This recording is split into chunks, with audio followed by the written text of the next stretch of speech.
哈利路亞，哈利路亞。我哋開始講道之前，我哋一齊禱告好嘛？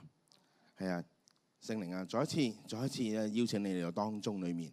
主知道咧，首先我哋求主你親自膏抹孩子嘅口，讓我哋所說出嘅係神你嘅話語，而每一個說話裏面係帶有神你嘅能力。更加咧，主知道真係弟兄姊妹能唔能夠聽得明、聽得懂、聽得入呢啲說話，都係聖靈你嘅工作。所以願主聖靈真係啦，能夠自由運行喺我哋當中裏面。願我哋教會，我哋緊緊去跟貼你。求主你聽我禱告，奉主名求，阿門，阿門，阿門。好，今日我嘅題目係乜嘢呢？圍城。呢個說話係來吧，重建城牆。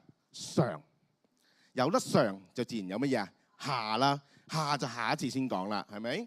好啦，我記得我細個嘅時候呢，有一句說話，唔知大家有冇聽過，叫做剎那嘅光輝唔代表永恆。聽過未啊？嗱，聽過即係又有咁上下年紀啦，係咪啊？呢句說話咧係邊個講㗎？係一位叫做姓蔡嘅先生同阿張先生講嘅，知道邊個啦？嗬？阿蔡先生講完呢句說話之後咧，佢基本上咧就已經消失咗喺個差唔多歷跡，消失咗喺呢個嘅絕跡咗喺個樂壇裏面。而阿張先生咧，大概喺20年後咧，佢選擇咗離開呢個世界。呢件事其實唔覺，原來發現過咗40年咯。呢句説話所發生嘅時間已經過咗40年㗎咯。其實我好早已經覺得啊，其實呢句説話真係冇講錯喎。剎那嘅光輝唔代表永恆，因為剎那光輝我哋最容易諗到乜嘢啊？煙花啦，砰一聲。我哋每年可能至少睇2次嘅煙花，經過嗰20分鐘、30分鐘嘅時間，砰完之後就見唔到啦，就回歸平靜。阿們。所以我哋會體會到一樣嘢，就係當我哋個人嘅驕傲或者我哋個人嘅成就擺咗喺我哋人生嘅首位嘅時候，好自然一樣嘢會發生係咩呢？勝利係會衝昏乜嘢啊？頭腦。我自己都經歷過，當我經歷佢一啲嘅勝利嘅時候，我哋真係好容易會產生好多驕傲，覺得我同上帝好似係同等嘅一樣。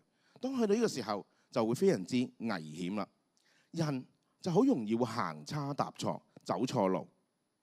唔知點解，唔知大家有冇認同一樣嘢，就係當你越拿得緊嘅一樣嘢，你就越容易去失去啊。唔知你回想翻，你越拿得緊嘅嘢，你就越容易失去，包括你嘅財富，包括你嘅事業，包括埋你嘅愛情。阿們。但係好奇怪，當你去越拿緊呢個耶穌嘅時候，個結果係啱啱相反嘅，就係你會更加比耶穌更加去擁抱。阿們。耶路撒冷，其實你問我有冇經歷過一個好輝煌嘅日子？係有嘅。喺聖經裏面講到，列王記上10章26至27節裏面講到，所羅門聚集戰車、戰車兵馬兵，有戰車1400輛，馬兵12000名，安置在屯車的城邑和耶路撒冷。就是王那裏，王在耶路撒冷使銀子多如石頭，香柏木多如高原嘅桑樹。呢張圖呢，就我用 AI 整出嚟嘅，係啦，真係我哋回想翻，哇！當其時嗰個環境係乜嘢啊？哇！啲錢啊多到啦，堆到好似成座山咁多啊！啲樹木啊，啲木材啊多到用都用唔晒啊！喺去到呢個嘅耶路撒冷嘅城牆咧，其實早於喺呢個大衛嘅時代咧，已經開始建造啦。由所羅門開始，耶路撒冷咧慢慢就由西邊開始擴張到去北邊。去到希西家王咧，耶路撒冷嘅城牆咧更加咧係被堅固，更加被起高，變成一個寬牆。佢哋咧會有一個叫做西羅亞池。除此之外，希西家最出名係乜嘢啊？條水道，佢建咗佢條水道出嚟，目的係要防衛亞述嘅攻擊。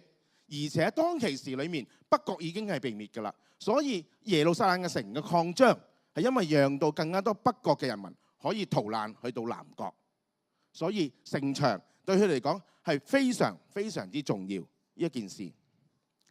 對於猶大國嘅歷史有認識嘅弟兄姊妹，可能都會記得一樣嘢，就係猶大國係喺主前幾年去滅㗎，係586年，俾邊個滅啊？俾巴比倫所滅嘅。猶大國被滅，去到尼希米翻去耶路撒冷去重建城牆，一共有幾多年呢？141年，即係話猶大國被滅到尼希米翻去重建城牆，總共係141年嘅之久。而耶路撒冷當其時原本係由巴比倫去統治，已經變咗乜嘢啊？由波斯帝國去統治啦，即係已經更換咗嗰個嘅朝代。一個咁輝煌嘅耶路撒冷，一個咁輝煌嘅城牆，咁高咁寬嘅城牆裏面，去到耶利米嘅時代裏面，究竟耶路撒冷係用乜嘢字去形容嘅呢？2個字：荒涼。耶路撒冷而家係非常之荒涼嘅境況。喺尼希米書1章1至3節裏面講到，亞達薛西王20年，基斯流列我在書珊城嘅宮中。那時有我一個弟兄哈拿尼同着幾個人從猶大來，我問他們那些被擄歸回剩下嘅逃脫嘅猶大人和耶路撒冷的光景，他們對我說：那些被擄歸回剩下的人在猶大省遭大難受凌辱，並且耶路撒冷的城牆拆毀，城門被火焚燒。呢幅圖睇到書珊城喺呢邊嘅，耶路撒冷就喺另一個位置。呢段頭先講段經文就講到，當其時尼希米係喺書珊城裏面，喺波斯帝國裏面做乜嘢？做一個嘅酒政。佢有一個弟兄叫做哈拿尼，同埋幾個猶大人咧，去到嗰處揾佢。尼希米就問啦：究竟剩翻喺耶路撒冷嘅一啲猶大人嗰個光景係如何？呢班嘅猶大人係咩人嚟嘅咧？其實就係喺第一次歸回翻去耶路撒冷去重建聖殿嘅一班嘅猶太人同埋佢哋嘅後裔。因為其實已經隔咗尼希米重建城牆同呢個嘅第一次歸回相隔咗已經係90年㗎啦，所以好多已經係佢哋嘅後裔。去問翻佢哋呢班嘅猶大人嘅後裔喺耶路撒冷省裏面嘅一班弟兄姊妹，究竟嘅光景係如何？佢聽翻嚟嘅就話情況唔好，好差。耶路撒冷係點樣啊？城牆已經拆毀咗，城門被焚燒。尼希米聽到呢啲消息之後，佢做啲乜嘢呢？係咩感覺呢？佢話：我聽見這話，就坐下哭泣，悲哀幾日，在天上嘅神面前禁食禱告。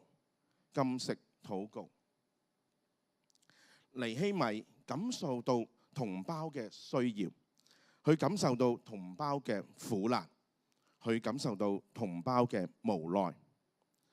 尼希米係喺波斯帝國出身嘅猶大人。其實頭先睇翻個地圖睇到耶路撒冷同書珊城真係我哋叫做109000里，好遠。我相信尼希米佢嘅一生從來未去過耶路撒冷。應該未去過耶路撒冷，但係由於佢流住一個猶太人嘅血統，所以當佢聽到猶太人同埋耶路撒冷嘅光景嘅時候，佢發現有感覺、有感動。我呢都生活咗喺香港呢，真係48年啦。返咗教會呢，數返日子，原來都有30幾年嘅啦。都超過35年啦，都有啦。唔知你都返咗，可能你都返咗好耐嘅教會。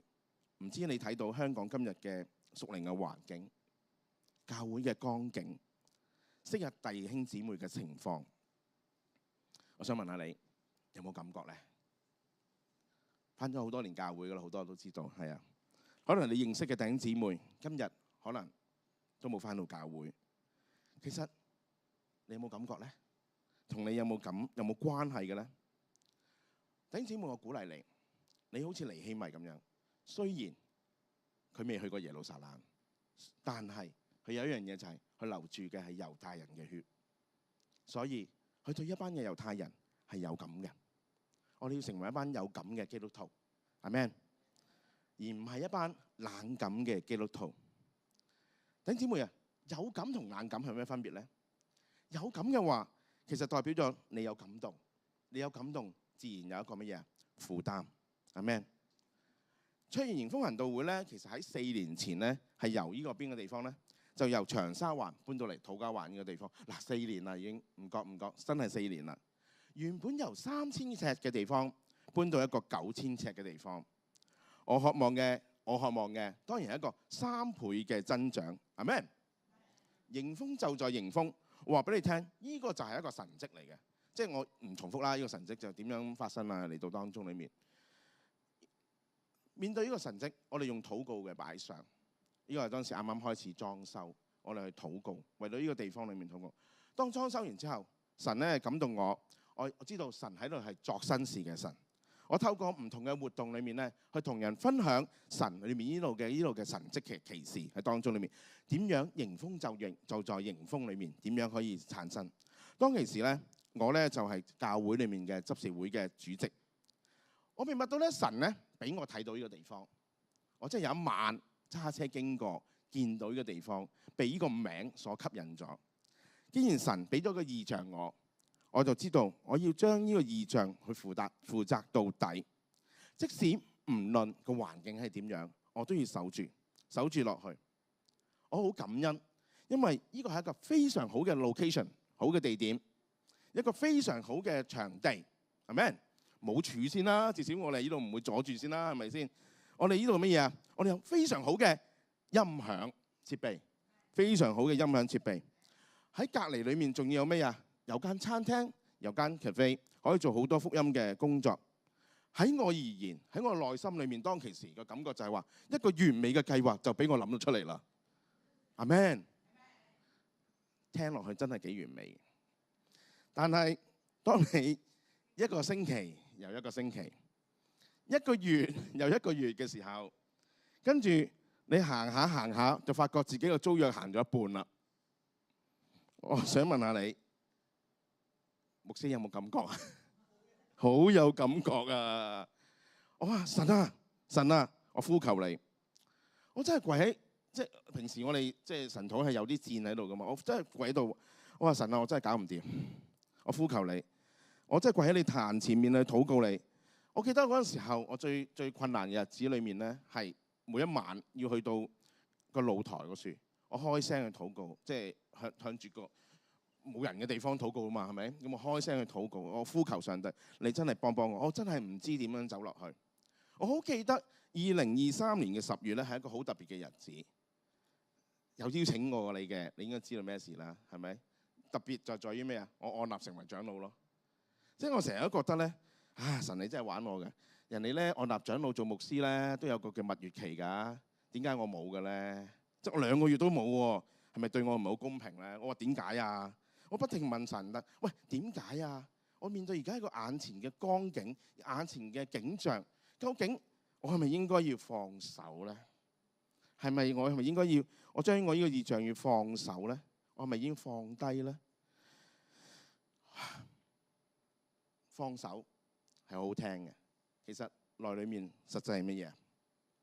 放棄。我係咪應該要放棄咧？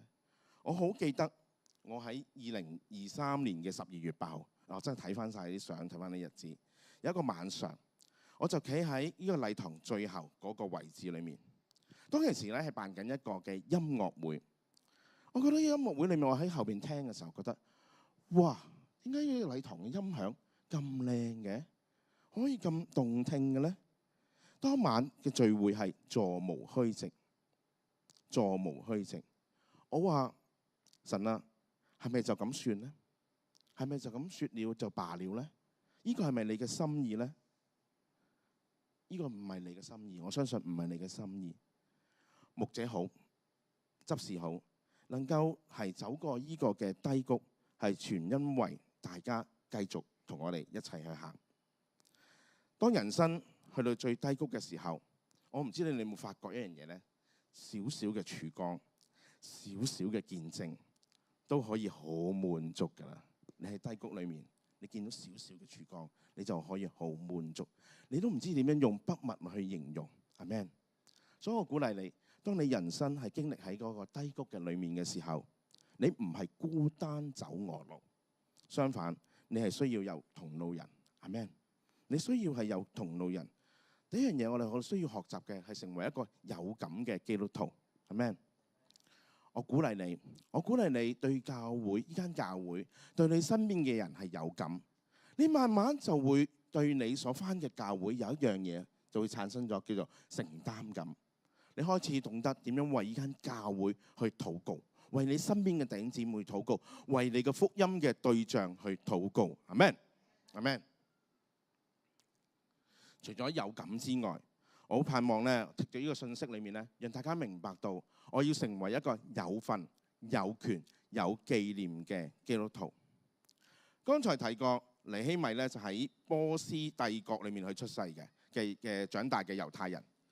當其時，坦白講，耶路撒冷嘅光景咧，同佢咧冇乜關係嘅，因為城牆被拆、城門被焚燒，係因為尼希米嘅祖先冇遵守神嘅誡命，行耶和華眼中為惡嘅事，所以神懲罰佢哋，將佢哋分開。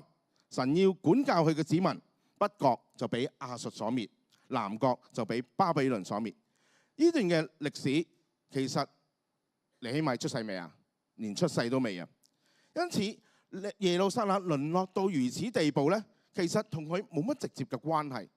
但係尼希米嘅禱告，就讓我睇到作為一個領袖，作為一個被神睇到異象嘅人，究竟應該係要點樣？喺聖經裏面講到，尼希米書1章6至7節裏面講到，願你睜眼看，側耳聽，你僕人晝夜在你面前為你眾僕人以色列人的禱告，承認我們以色列人向你們所犯嘅罪。我與我父家都有罪了。我們向你所行的甚是邪惡，沒有遵守你藉着僕人摩西所吩咐的誡命、律例同埋典章。如果尼希米只係講我父家有罪，而唔係講我與父家都有罪，想問下大家兩句説話喺本質上面有冇唔同？兩句説話喺本質上面有冇？如果尼希米即係話我父家有罪嘅話，其實佢就好自然變咗一個乜嘢啊？旁觀者，一個局外人，為咗一班嘅民族去禱告，旁觀者去禱告。返得教會內咧，我唔知咧，大家咧會唔會成為咗有一個名詞嘅？喺投資界咧有一個叫資深分析師，但係返得教會內咧都好容易成為一個咧資深嘅分析員。點解咧？因為咧，翻到一間教會，你就會睇下呢間教會，呢間教會點解會唔成長嘅咧？呢間教會咧究竟有咩不足之處？呢間教會咧喺傳福音嘅策略裏面咧有啲乜樣問題？好自然嘅嗬，翻到教會落嚟就會睇下，好似探熱針咁樣，一個 CT scan 咁樣照一照佢，呢間教會係點樣？神咧藉著呢段經文同我哋講，你同我都今日唔係一個旁觀者，唔係一個局外人。因為今日教會嘅境況，今日嘅教會境況係同你同我都有總係好有關係。人咧好奇怪嘅，永遠好中意將成敗得失嘅責任咧推到人哋身上裏面。成功就關我事嘅，但係失敗好自然就點樣啊？因為乜嘢啊？因為今日我哋面對嘅光景係因為某某人咯。因為乜嘢啊？某某事咯。如果我哋只係將我哋問題嘅責任推到別人身上，而覺得自己同自己係冇關嘅咁嘅話咧，咁樣嘅話咧，好容易就會將自己困咗喺昔日嘅局面嘅裏面，變咗昔日嘅局面裏面。因為點解我話會困咗昔日嘅局面？因為我哋其實好多時候，我哋改變唔到人哋嘅想法，改變唔到人哋嘅想法，就好似一個巨輪咁樣，一個齒輪咁樣。其實一個棘死咗嘅齒輪，如果你夾硬繼續去行佢嘅時候，佢就會點樣啊？出現，你嘅齒輪好快就會點樣啊？毀滅，會爛，係咪啊？就好似我哋嘅生命嘅裏面，如果我哋成日往往只係將個問題所在推去人哋身上嘅時候，我哋會容易被眼前嘅局面產生咗乜嘢啊？怒氣，產生咗好多不安嘅情緒。大家明唔明白？但係相反，我哋要點樣走出呢個嘅局面呢？我哋唔係將個責任推到去人哋身上裏面，或者覺得係因為咁樣。相反，我鼓勵大家好似尼希米咁樣，將個問題指向翻自己。其實指向翻自己，當指向翻自己嘅時候，就發現一個好奇怪嘅情況，就係咩啊？咦？呢個係我同上帝之間嘅關係，係我同上帝之間嘅關係。其實就唔關隔離嘅事啦。跟住我就問上帝，究竟我應該要點樣行？我係咪要將我過往嘅一啲嘅事情，我要放低？我放低俾上帝，交翻俾上帝。我相信一樣嘢，當我咁樣去放低嘅時候，神就會俾一條新路我哋去行，而唔係一條咧困住我哋嘅死胡同。阿們，我哋要學識放低，將我哋過往嘅事情去放低。喺尼希米書2章18至20節裏面講到，我告訴他們，我神施恩的手怎樣幫助我，並王對我所說的話，他們就說：我們起來建造吧。於是他們奮勇做這善工。呢句說話，呢段經文裏面係對住一班嘅猶太人講嘅。我睇到尼希米有一樣好緊要，就係佢冇帶半點嘅責備，即係今日嘅光景，我冇責備到你。相反，嚟吧，來吧，我哋一齊啦，我哋一齊去建造啦。冇將個，你睇下神有幾多恩手喺間教會嘅裏面啊？睇唔睇到啊？神好多恩手喺間教會裏面。我哋咧真係咧，連我哋嘅大業主啊，我都要點樣啊？都點樣去恩待我哋啊？呢個係神嘅恩典喺我當中裏面。我哋一齊起嚟啦，我哋奮勇啦，一齊去做神嘅工作啦。但係和倫人參巴拉並為奴嘅亞捫人多比亞同埋阿拉伯人基善聽見咧，就咧嗤笑我哋，藐視我哋，說：你們做什麼？要背叛王嗎？我回答他們說：天上的神必使我們亨通，我們作他的僕人，要起來建造。你們卻在耶路撒冷無份無權無紀念。阿們。如果尼希米只係一個旁觀者、局外人嘅話，好自然就會講一啲風涼嘅説話，好自然會懂得係乜嘢？去批評一下，跟住咁啊，獨善其身啦。就好似一班嘅參巴拉呢個名，你記住得㗎啦。參巴拉呢個人係咪啊？佢係乜嘢啊？佢係和倫人嚟嘅。佢哋去恥笑尼希米。尼希米冇做一個局外人，尼希米冇成為一個旁觀者。如果佢咁樣做法嘅話，佢好難去懂得去點樣去鼓勵一班嘅以色列人去重建呢個嘅城牆，更唔好講話要將呢個嘅異象嘅信息要傳遞俾當其時嘅一班嘅祭司、文士同埋長官。尼希米冇將到罪嘅責任推卸俾別人身上，相反佢重新檢視自己嘅生命，以第一人生向耶和華求贖罪之恩。阿們。以第一人生去同神去贖罪之身。喺個禱告裏面，喺1章7節裏面去同禱告就係：我們向你所行的甚是邪惡，沒有遵守你藉着僕人摩西所吩咐嘅誡命、律例、典章。仲有佢話：這都是你的僕人，你的百姓，就是你用大能和大能嘅手所救贖的。主啊，求你側耳聽你僕人嘅禱告。同埋咧，喜愛敬畏你名眾僕人嘅禱告，使你僕人現今亨通，在王面前蒙恩。我是作酒政的。呢個都係佢以第一人生裏面咧向神去禱告。中國人有句説話叫做乜嘢啊？國家興亡，匹夫有責。嗱，匹夫唔係淨係講男人嘅，原來唔係淨係講男人㗎。匹夫有責係乜嘢？國家嘅興盛衰亡咧，每一個平民百姓都要負起呢個責任。同樣地，今日教會嘅興衰，今日教會我哋唔係就講緊自己嘅教會，我哋香港嘅教會嘅興衰，你同我其實都一樣要負起咗呢個嘅責任。當然位份越高嘅責任越大，認同啊？係咪？係咪先？位份越高，你嘅責任應該係要越大嘅。所以我鼓勵弟兄姊妹，你今日喺卓越迎風行道會裏面聚會，你要成為卓越迎風行道會裏面有份、有權、有念嘅一份子，成為主嘅僕人，係咪？喺教會裏面咧，你要成為一個有身份嘅人，有身份嘅人。教會嘅復興，你要有份。今日咧，你坐喺呢類裏面咧，有權參與教會呢個重建嘅工作。你要有念，因為我哋有同一個信念，我哋咧要齊心合意去興旺福音，阿們。所以我哋成為一個有份、有權、有紀念嘅一班嘅信徒，阿們。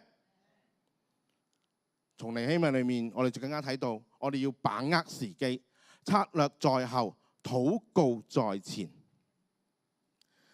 喺一章一節裏面咧，睇到個時間性，我哋留意下個時間性。佢話亞達薛西王20年，基斯流劣，我在書珊城嘅宮中。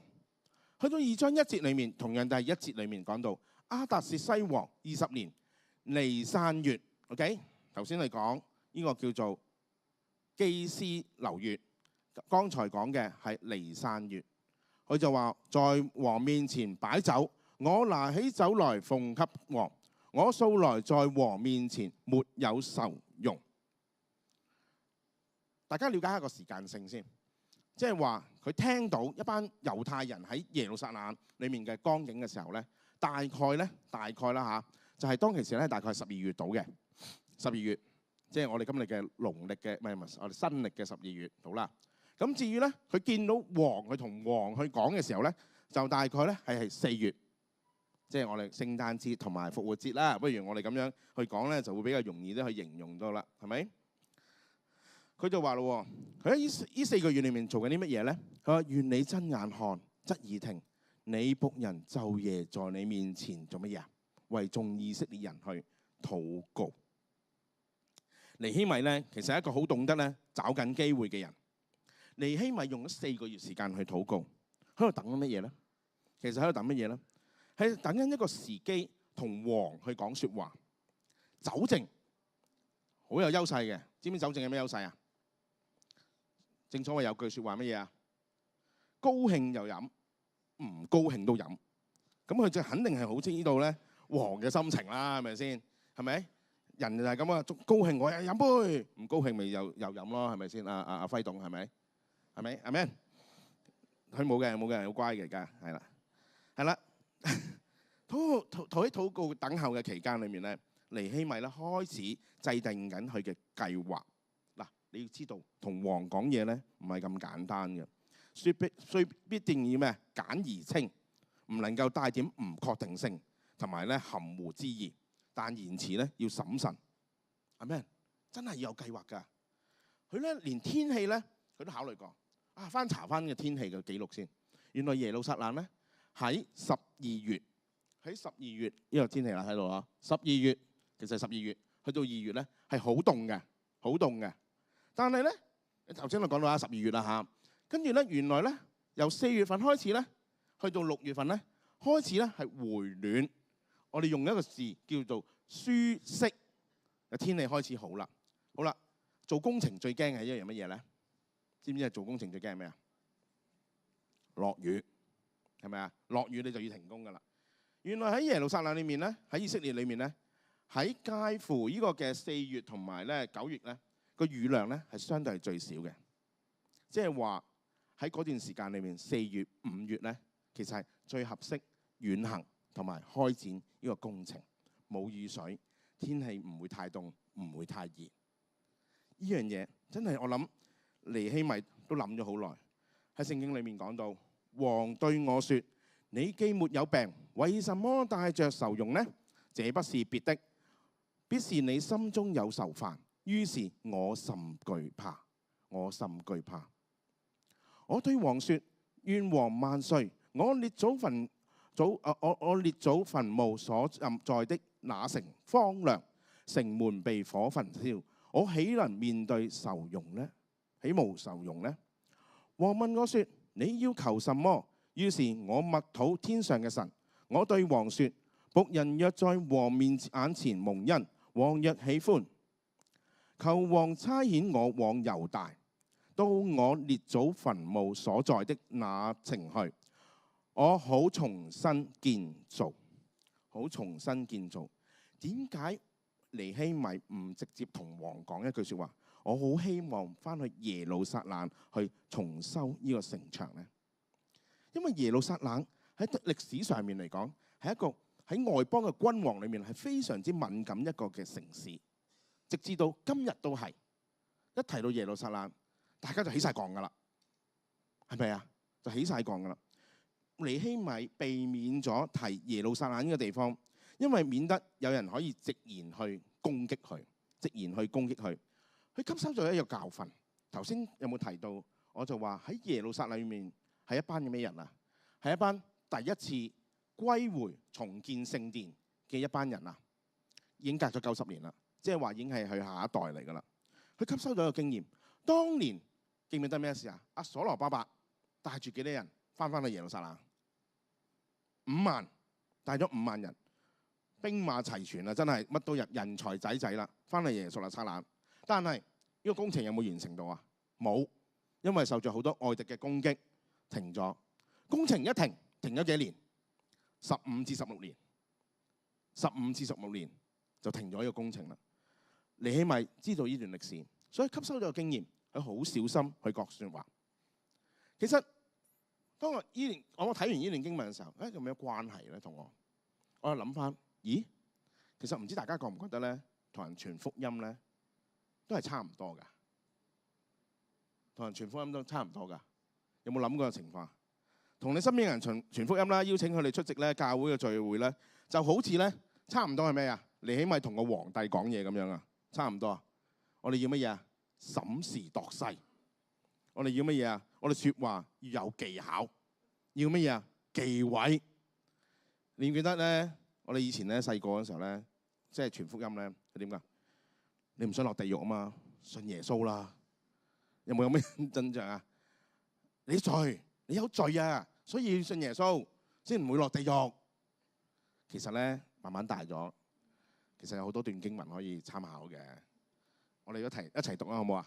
因為世人都犯了罪，虧欠了神嘅榮耀，如今蒙神嘅恩典，因基督耶穌嘅救贖，就白白地稱義。呢段説話係咪舒服好多咧？因為咩啊？世人啊嘛，即係包括你同我啦，係咪？我哋係蒙神嘅恩典啊嘛，而且呢個嘅稱義嘅救贖係乜嘢？係白白噶嘛，係咪？即係好似個壓力好似細咗好多啊？係咪啊？呢個時其實我哋運用下唔同嘅技巧、唔同嘅説話去同人講，靚唔靚啊？呢對對聯，我哋一齊聽，一齊讀啊！係咪應該由依邊讀過？應該係啱嘅。好，聽命開始㗎。聽命撒網，得人如魚。你估下邊個寫？唔話俾你聽住，係啦，係咪啊？呢個就係你嘅禱告啊！我哋擺咗個漁網喺出邊，呢個就係你嘅禱告，將你心裏面好希望佢能夠相信耶穌，今年能夠得救嘅人，寫佢個名寫出嚟。但係係咪就咁寫咗咧？我哋成日話審時度勢啊嘛，係咪啊？找緊機會啊嘛。點樣審時度勢找緊機會啊？頭先呢個卓然新聞講咗㗎啦。3月8號會有乜嘢？盤菜宴，有盤菜宴係咪啊？除此之外咧，嗱，呢個真係冇諗過嘅。因為我收到嘅時候，我都覺得有啲愕然嘅。第一，我個愕然就係點解禮拜6嘅上晝嘅咧？咁人哋嘅時間就得呢個，咪就係呢個咯，係咪先？係啦，咁禮拜6嘅上晝都好啊。其實大家都唔使翻工啦，大部分都係咪先？跟住另一個人，哇！我覺得呢個人應該會請到嚟去講嘅咧。車婉婉其實真係好紅㗎，阿車婉婉而家真係係啊咩叫咩中年好聲音係啦，中年好聲音，因為我係星夢嘅年代嚟嘅，所以你哋係中年好聲音啊 ，OK？ 中年好聲音而家去到4啦嘛，係咪？請到佢係一個好好嘅主持，同人哋佢有好多嘅經歷，佢真係成為一個基督徒係唔容易嘅。佢曾經我都聽講過，佢以前咧又煙又酒，食煙係好犀利嘅。但係因為信咗耶穌之後，佢生命改變，佢咧煙戒咗，好多嘅經歷係其實佢係可以講到出嚟，即係神係真係翻轉咗佢嘅生命嘅。所以鼓勵大家用好呢啲機會，邀請人嚟到當中裡面，係啦，唔係夜晚，係日光日白嘅日頭10點半，係咪啊？聽完之後點樣啊？一齊去飲茶食飯，係咪啊？再同佢再講，呢啲就係找緊機會，用世人都犯了罪，唔好話淨你犯咗罪。Amen， Amen。好，跟住佢啦，真係啦，係啦，跟住第三點啦，就係建立團隊，堵住破口。佢哋需要建立團隊，保住破口。有信心而缺乏咗周詳嘅計劃，事工係好難辦得好嘅。尼希米咧，取咗王嘅詔書之後咧，就起程去耶路撒冷。到咗耶路撒冷，其實咧第3日嘅啫。第3日嘅晚上咧，尼希米咧就去城牆裏面咧去觀察、去視察。佢冇同人嚟講，佢就話除了自己嘅騎着嘅牲口以外，佢冇同其他人講。當然佢帶咗少少嘅人一齊同佢去。我哋今日所講嘅，佢今日做緊啲乜嘢咧？我哋叫做踩線，掌握咧更加多嘅資料。否則咧，佢唔能夠好有效咁樣咧去做一個分工嘅工作。呢個就係當其時咧，呢個耶路撒冷嘅城牆。嗱，好易記嘅就係耶路撒冷嘅城牆咧，又係點樣嘅咧？其實你覺唔覺得係似一把鎖匙啊？似唔似一條鎖匙啊？就係一條鎖匙咁樣嘅咋，係啦。咁咧當其時咧，呢個尼希米咧夜晚咧有紅色線嗰處個位置，佢咧就係圍繞咗下邊嗰個位置咧去睇，而當其時城牆嗰個嘅情況，當其時城牆嗰個情況。但係尼希米要短時間裏面咧去動員各方嘅鄉親父老，佢哋叫鄉親父老啦，去重建城牆咧，絕非唔係咁容易嘅一件事。佢必須要了解一樣嘢，就係一班領袖嘅心態，否則咧好難咧係班齊人馬去咧開始去開工都難啊！你諗下，佢用咗幾多日時間裏面去重建呢個城牆啊？52日，佢只係用咗52日就係重建呢個城牆。你要班齊人馬，其實一件唔容易嘅事嚟㗎。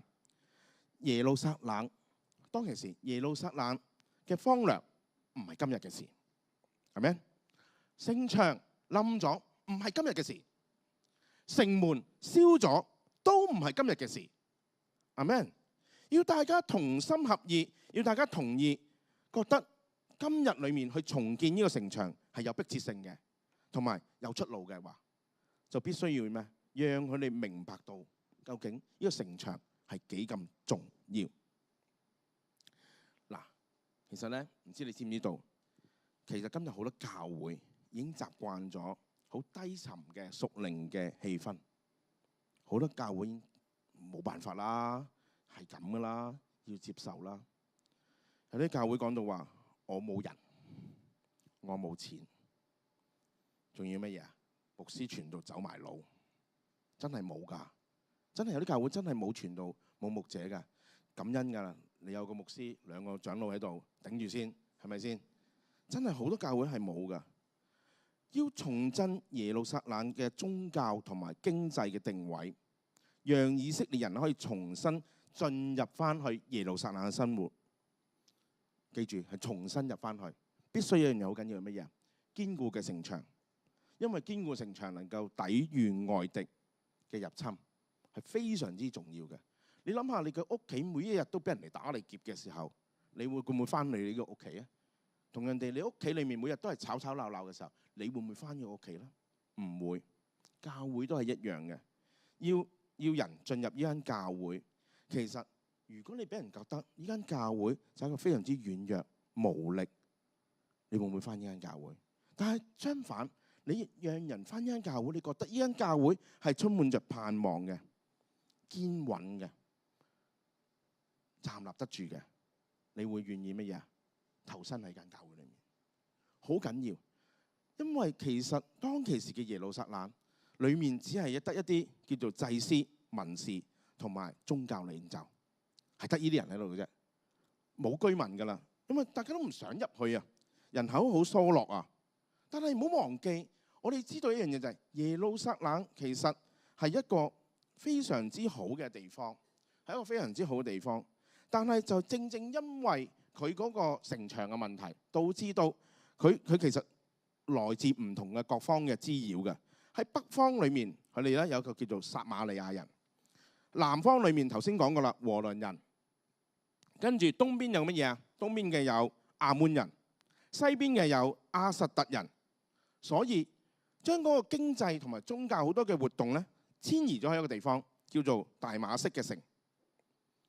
大家明白到大馬色城喺下邊嘅位置度嘅，所以點解呢個和倫人點解會起來呢個嘅攻擊，就恥笑呢個尼希米？因為如果耶路撒冷嘅城牆重建之後，當一班嘅猶太人進入去翻耶路撒冷裏面嘅時候，當呢個地方裏面成為一個經濟宗教嘅中心點，其他地方就會比下去。係咪？驚㗎，係驚㗎。同樣地，你嘅仇敵都會驚㗎。當你嘅仇敵見到一間教會個城牆係好根堅固嘅時候，我哋係好站立得穩嘅時候，其實你嘅仇敵係會驚。仇敵驚嘅時候都會嚟攻擊你。但係你記住，你頂得住嘅，你撐得到嘅，你撐得到落去嘅，一定係撐得落去㗎。尼希米講咗句説話：來吧，我哋重建耶路撒冷嘅城牆，免得再受凌辱。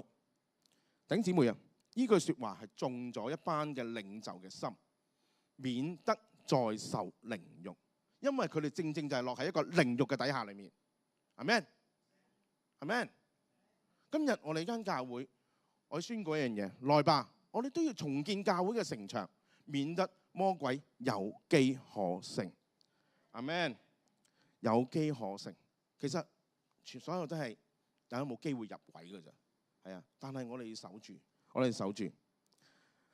頭先講過，我23年尾係23年尾24年頭嘅時候，我經歷咗一件事，就係當其時已經租約行咗一半啦，但係教會嘅情況或者整個氣氛唔得。但係咧，我好感恩一樣嘢，我哋呢2年嘅裏面都好努力去做，但係咧都要面對一個問題，就係既然租約行咗一半，而家行埋嗰一半啦喎，咁點算咧？係咪？咁啊，開展咗一段時間裡面嘅商討，好感恩。我同大家講一樣嘢啫，我哋再簽咗3年嘅租約，係咪？3年嘅租約係好感恩嘅一件事，租金好多嘢，即係睇到神係開路嘅。講一個咧好奇妙嘅一件見證嚟。其實咧，我哋原本咧，我哋傾租約嘅人咧，唔係原本一個人嚟嘅，係另一個人嚟。佢好幫我哋手嘅，其實都好幫手，好欣賞我哋間教會嘅。但係咧，佢轉咗人，轉咗一個人咧去負責我哋呢個項目。其實我都有啲擔心嘅。轉人之後，其實我哋要將好多我哋嘅理念啊，將我哋好多過往做過嘅嘢啊，去分享。因為我哋真係我哋租呢個地方，我哋係有理念、有使命去租㗎。唔係一個商業商店啊等等啦。我哋要點樣同佢講咧好咧？但係神好奇妙，全香港有幾多間小學我唔知，真係唔知。但係咁啱咁巧，同我傾租約嘅人咧，係同我最細個女同一間小學嘅，佢係家長嚟嘅，係家長嚟，佢有2個小朋友喺嗰間小學裏面讀書。我相反，我有一個畢咗業啦，一個剩翻，仲有一個喺度。一講。哦，家長你好，我哋嚟傾下租約咯。唔使講咁多㗎。其實咧，我真係未試過咧，同人傾生意咧，係基本上一餐飯2餐，唔係一杯咖啡2杯咖啡搞掂咗㗎啦。3年喎，3年嘅租約喎，2杯咖啡到㗎咋，真係2杯咖啡可以處理到嘅嘢。神喺當中裏面就要我哋呢未來呢3年裏面，我哋要做大事啊！阿們，阿們，阿們。神開路啊！既然我哋要開路嘅時候，我哋從尼希米身上裏面睇到，我哋要點樣做啊？我哋點樣去重建？點樣我哋去投入喺當中裏面呢？第一樣嘢，我哋先從屬靈領袖開始，分別為聖。去到第3章裏面，好長嘅，其實咧翻去慢慢自己睇，因為都好重複好多嘅嘢，可能好多名喺當中裏面，唔知係咩嚟嘅。咁我嘗試我去講一講俾大家聽啦嚇。喺3章第1節裏面講到，那時大衛祭司以利亞實和他的弟兄眾祭司起來建造羊門，分別為聖，分別為聖。安立門扇，由築城牆到哈米亞樓，直到哈南葉樓，分別為聖。OK， 簡單地分別為聖啦。陽門先啦，頭先嗰幅圖睇到，陽門係最頂嘅位置嚟嘅。咁陽門有咩咁緊要咧？陽門咧其實咧就係祭司咧必經嘅地方裡面嘅，祭司咧要經過呢個地方裡面去獻祭。咁獻祭就係為乜嘢啊？為着我哋啦，為着啦我哋聖潔啦、公義啦、我哋嘅罪啦，同埋最緊要係乜嘢啊？恢復翻同人同神之間嗰個關係嚟嘅。大祭司首先佢要起來，佢帶頭做一個帶頭工作，屬靈嘅領袖，所以一班嘅長執同屬靈領袖係一定要帶頭成為一個榜樣去施展呢個工作，同埋讓神知道呢樣嘢。呢個工程唔係我哋自己去做，而係神同神你有關嘅。我要分別為聖，呢個工程係屬上帝嘅。阿們。好啦，第二樣嘢我哋去睇到，我哋有一個叫做團隊合作，互相保衛。喺呢段經文裏面咧，我哋唔需要讀嘅。不過咧，你見到我 highlight 咗好特別好多嘅字，叫做其次，見唔見到啊？其次乜？其次乜？其次乜？其實其次呢個字裏面咧，總共出現咗幾多次咧？喺尼希米記3章裏面講，只係得32節，佢總共出現咗30次其次。每段經文裏面接住都係其次、其次、其次。其次嘅英文嘅意思係乜嘢咧 ？Next to me， 佢即係話佢喺我旁邊，喺我旁邊嘅意思。其實各按其職，彼此通力合作，建立緊密嘅夥伴關係。你記住，我哋之間裏面，我哋係一個 close 嘅 partner。教會嘅好多嘅事工，教會好多嘅工作，其實唔係淨係得牧師、長老或者執事嘅，其實大家都有關係嘅。有冇玩過接力比賽啊？有冇玩過接力比賽啊？支棒跌咗落地下就會點樣？你幾快都冇用，你都會 foul， 係咪啊？但係你記唔記得接棒嘅時候，要無縫嘅接棒係要點樣做㗎？隻手要點樣㗎？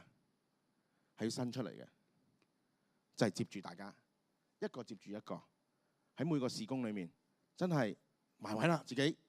我哋陣間有愛筵啦，開台啦，擺位啦。當然已經去攞嘢食啦，係咪啊？基甸佢已經揸咗車去攞嘢食啦，接住。好多嘢就係互相去接住，彼此去接住。團隊係好緊要嘅，所以你要伸出你嘅手。第二樣嘢，中國人有句説話叫做海納百川，有容乃大。呢句説話裏面其實出自邊度咧？就係林則徐嗰陣時候咧，喺屋企裏面咧就擺咗一對對聯。佢就話海納百川，有容乃大，壁立千仞，係咪啊？冇錯，係咪？壁立千仞，無欲則剛。咁點解咧？點解咧？咁我唔請阿近如解釋啦。咁其實簡單啲講句就係乜嘢？我哋好多村、好多河流，我哋集在喺個大海裏面，即係話我哋廣納別人嘅意見啦，廣納大家嘅即係才能啦。第二句就話我哋好高嘅呢個山崗綱領都好，但係咧我哋都必須要乜嘢啊？無欲則剛，即係我哋冇自己嘅私欲。我哋喺個侍奉嘅裏面，我哋喺教會裏面，我哋真係要乜嘢啊？要集合大家好多嘅力量一齊去做，重建呢個嘅耶路撒冷嘅城牆，同樣一樣。嗱，我就唔逐一講啦。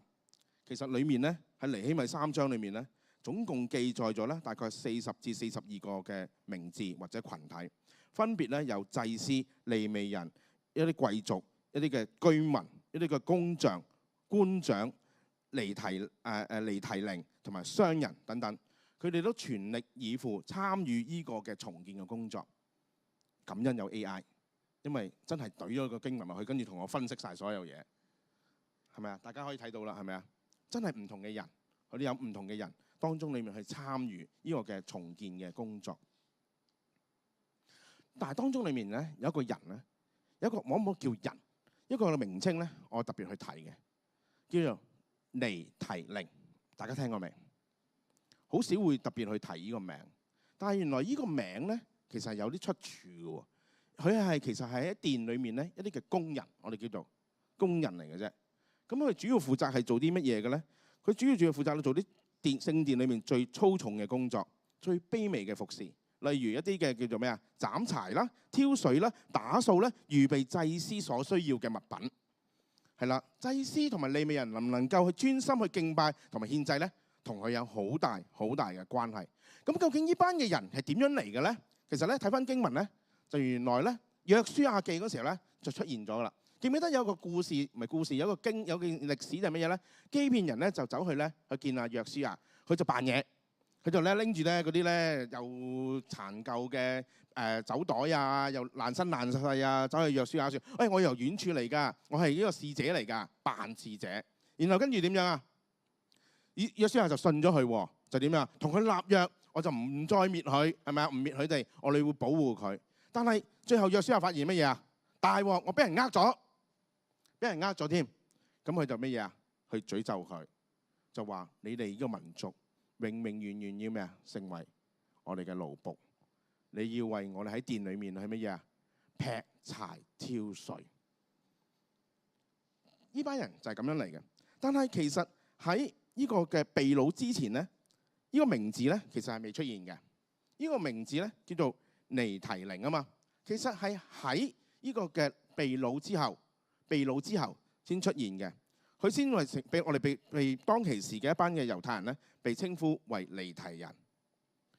弟兄姊妹，呢班嘅人好特別，好特別。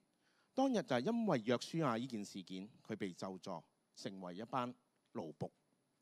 但係佢哋呢班嘅奴僕，佢哋有好特別嘅一樣嘢，就係佢哋好專心去侍奉耶和華。就算已經耶路撒冷已經被滅，城牆被毀，但係佢哋冇選擇離開。佢哋冇選擇離開之後，慢慢佢哋係進入咗去一個體制嘅裏面。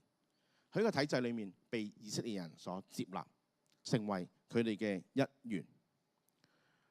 唔簡單嘅，因為成為呢一員咧，我哋可能睇咧就會話覺得啊，一員係咪一份子咯？唔係㗎，佢有啲福利咧係你同我都冇㗎。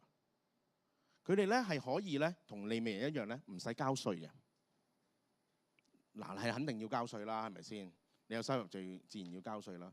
但係佢係唔需要交稅，同利未人一樣唔需要交稅。題外話，知唔知聯合國裏面，唔係聯合國喺瑞士裏面咧，邊啲人係唔使交稅嘅？瑞士原來就喺聯合國裏面做嘢就唔使交稅㗎啦。瑞士嘅稅係好重，但係佢哋係唔使交稅嘅。因為點解？呢個就係一個身份，呢個就係一個身份嘅認同，係咪？我睇到就話，原來當我哋謙卑去侍奉、去服侍嘅時候，我哋可以將咒詛化為祝福，係咪？一班人，佢哋可能係以前係被受咒詛嘅，但係當佢哋專心喺神嘅家裏面去侍奉嘅時候，你要相信一樣就係咒詛要化為祝福，係咪？所以千祈唔好睇小自己，千祈唔好睇小自己嘅出身、自己嘅學歷、自己嘅背景，而影響咗你去侍奉上帝嘅心志，係咪？無論你嘅身份係乜嘢，記住你都係有能力，你可以去侍奉我哋呢個上帝，而且神係讓咒詛化為祝福，係咪？第四樣嘢我哋睇到係啦，我頭先都講咗呢度係啦。第四樣嘢要彼此鼓勵。激勵士氣喺度裏面講到竭力，係睇到一班人好竭力去侍奉呢個嘅上帝。有一位首相，英國嘅首相咧，叫做咩嘢？丘吉爾。佢咧就其實好識得咧，佢點樣去讚人哋嘅。有一位咧，當其時咧有一位咧新任嘅國會議員咧，就好似咧喺度咧演講緊，但係咧佢講得咧甩甩咳咳，好唔暢順。佢咧就遞咗張紙俾佢，佢話：You will do it. You will do it. 你一定可以做得好嘅。哇！當其時個新任嗰個嘅國會議員攞咗張紙之後，首相俾我嘅喎。我睇完之後，即刻唔同咗。其實好多時喺侍奉嘅裏面咧，你係需要咧鼓勵你嘅身邊嘅人。你其實一句簡單嘅鼓勵嘅説話咧，其實可以改變好多嘢嘅。我哋唔係批評啊嘛，我哋點樣去鼓勵佢做得更加多、更加好。係咪？第五樣嘢，從忠於己到乜嘢啊？互相互助合作。喺呢段經文裏面，我又唔再讀啦，因為好長。我就 highlight 咗一啲好特別嘅説話，就係咩啊？對着自己的房屋修造，係咪啊？靠近自己的房屋修造，自己熟悉嘅人同埋事，係當然好容易會乜嘢啊？得心應手，壓力冇咁大，而且乜嘢啊？你最熟悉嘅環境，你自然就會咩啊？好容易好上心。你試諗下，當其時負責去維修呢個嘅城牆，佢話乜嘢啊？佢最靠近你嘅地方，即係話你越近你嘅地方，就越關你事。啱唔啱啊？即係話，如果你整得唔好，俾人嚟入侵咧，就仲更加容易傷害嘅係你嘅家，係咪？所以你起碼好聰明一樣就係，我近近地嘅人就負責呢度，佢唔使走咁遠先啦，係咪啊？除此之外唔使走咁遠之後咩？係關佢事，係關佢事，因為佢做得好就會對佢保護係更加大嘅。所以我哋喺全福音嘅裏面提醒到我哋真係要由翻我哋熟悉嘅人開始。我哋身處喺一個咩環境，我哋要由我哋熟悉嘅社區開始，去將個福音傳開去。呢個係一個策略，一個方法。我哋去彼此互相咧去忠於，但係我哋唔係各知各人自掃門前雪，莫管他人瓦上霜。唔係，當我哋嘅有做好自己嘅本分之後咧，我哋有餘力嘅，其實我哋要支援我哋身邊嘅隊友。就好似一啲嘅銀匠同埋商人咁樣，當佢做好咗自己嘅嘢嘅時候，佢就主動去到身邊裡面嘅人去幫助佢哋。我哋今年嘅主題係乜嘢？將網撒到水深之處，係咪啊？其實最緊要就係咩啊？最後嘅一句説話，佢講乜嘢啊？魚雖這麼多，網卻沒有破。弟兄姊妹，呢段經文有冇睇到啊？153條魚，但係重點係在於，其實魚雖這麼多，網卻沒有破。所以鼓勵弟兄姊妹，我哋要起來去重建呢個城牆，我哋要重建呢個嘅教會，唔容易，但係只要各按其職，每有人緊守我哋個崗位嘅時候，我哋就能夠做到乜嘢？魚雖這麼多，但係網卻沒有破。呢樣嘢係我哋今年嘅使命，我哋今年一齊去努力去做，阿們。弟兄姊妹，我一同你